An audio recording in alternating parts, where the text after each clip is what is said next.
So Apple just had their WWDC event where they unveiled all their new OSs, and so let's go talk about everything that's new and my first impressions from the iOS 26 beta.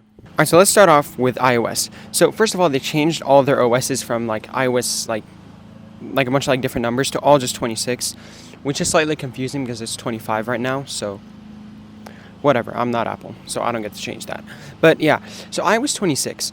So if you'll notice, iOS 18 was nothing too visual unless you did something visual with it. It was all function and customization.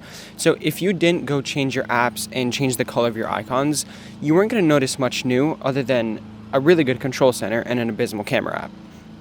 Or Photos app, my bad. This one, however, is very little function and it's all design. So the main thing here is liquid glass, which I will admit looks really, really nice. It's just there's a problem with visibility, especially with notifications. Don't even get me started on those. I have to hold my phone closer to my face. I have to squint to try and read what the notification says. It's but I'm sure they'll try and fix that because it's still the beta. But yeah, the liquid glass does look really nice. There's just no function with it. There's a new Safari, there's a redesigned phone app. Now there are a couple useful features. There is a hold assist, which will hold the call for you if you're on hold, which is actually a genius feature. And then there is a cool 3D effect that you were only able to do on the Vision Pro, but now you can do it on your phone, and it actually works surprisingly well. I've tried it. And then the camera app is decent. I was afraid they were going to give it the Photos app treatment, and they sort of did, but it's not awful. It's much more simplistic. I don't know if I prefer it over the old camera app. I just know it's not that bad, but it's not some amazing new thing or whatever. And then there is also a new translate feature on iMessage and FaceTime. Now, that is cool, but we have seen this on other phones also, and it has had its bugs on those other phones. So I'm going to assume that it's not going to work as well as Apple says it will work. And then, iMessage has become WhatsApp, so you can send polls, you can set backgrounds for messages that will appear to everyone.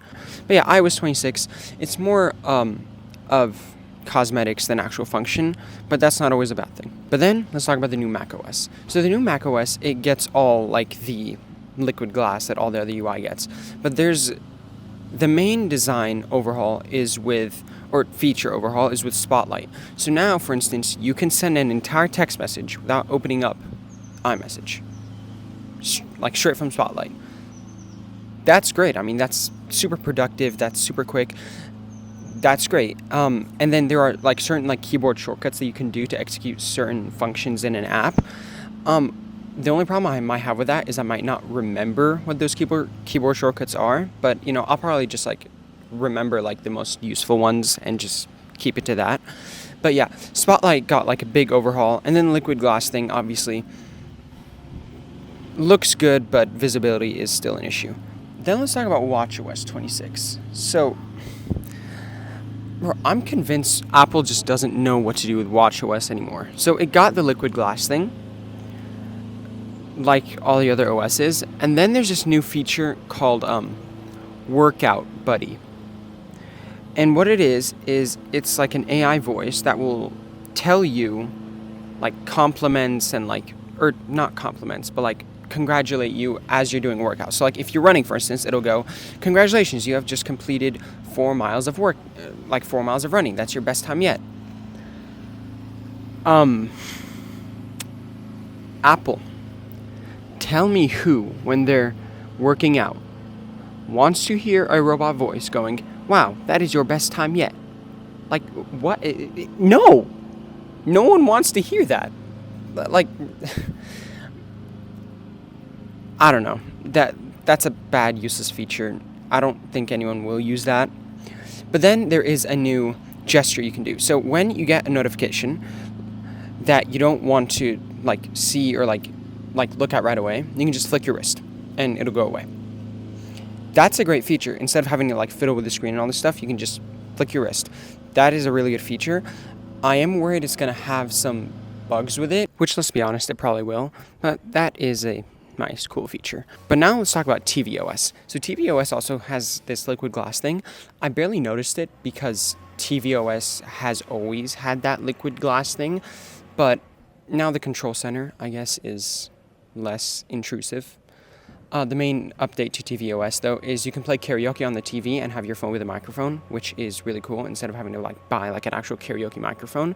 So that's pretty cool. And then we have Vision OS. So for the 2 people who own a Vision Pro, now when you reboot your headset, the Vision Pro will still remember where you put your widgets, which is nice, finally. And then you can also add widgets onto the wall itself. And from the demos they showed, it looks really convincing. There's one where they put an ocean up against the wall, and it looks like you can just reach your hand through it, and it's another world. It's very convincing. So the technology that they're able to pull off from the Vision Pro is very impressive. It's just the Vision Pro itself is $1 trillion. So, but yeah, I mean, the updates that they have are cool. It's just no one owns a Vision Pro. But then, let's talk about iPadOS. So iPadOS 26 has to be the best iPad update of all time. They made better file management. They gave you an actual mouse instead of a circle blob. And there's better multitasking. And there's a bar at the top with file, window, edit, view, that bar at the top that the Mac has. It's a very Mac-like update. And that's great. I mean, we never thought that Apple would do that. And it's great that they did do that. And so, with better file management, you can drag and drop things onto your dock. You can access files from your dock. And then for multitasking, I don't know how many apps, because I'm sure there's going to be a limit to how many you can have open, but they demoed 4. Maybe you can have more. And then you have an actual mouse and then actual controls to close, minimize, or full screen an app that are straight for the Mac. And then, of course, that bar at the top. So while I don't think this update is going to be enough for everyone to switch over to an iPad, because obviously if you edit on something like Premiere Pro, there's still no Premiere Pro on the iPad, or I'm sure there's just going to be just some slight bugs that will prevent pros from switching over to an iPad. However, for non-pro users, people who possibly buy a MacBook Air, I think that this update will actually allow them to switch over to an iPad Air or an iPad Pro with this new iPadOS 26 update. Okay, and so what are my first impressions from the iOS 26 developer beta? So, 1, I don't suggest getting this developer beta because here's the thing. For me, the iOS 18 developer beta was actually pretty stable. For me, this one, the iOS 26 developer beta, is super buggy. There's battery issues. My battery, goes down, 1% every minute by the end of the day. And then there's a lot of overheating issues. My phone overheated twice, and it was burning hot while filming this video. And so, yeah, and it is very buggy also.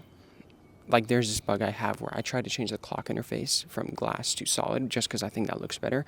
And I'll go back to the normal non-editor view and I'll switch it back to glass. So I'll go back, switch it to solid, then I'll switch it back to glass. And it's just a bug that Apple needs to fix. So now my clock is glass instead of solid I want.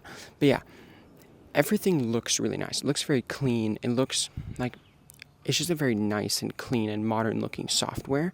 It's just Apple needs to start fixing a bit of the visibility, especially with the notifications. The notifications have a serious problem with visibility. So yeah, they just need to, there's just some things that they need to tweak and they need to fix the bugs. But I see the vision for what they're trying to do. They just need to fix the bugs and improve on the visibility. But yeah, thank you guys for watching, and I'll see you guys in the next video.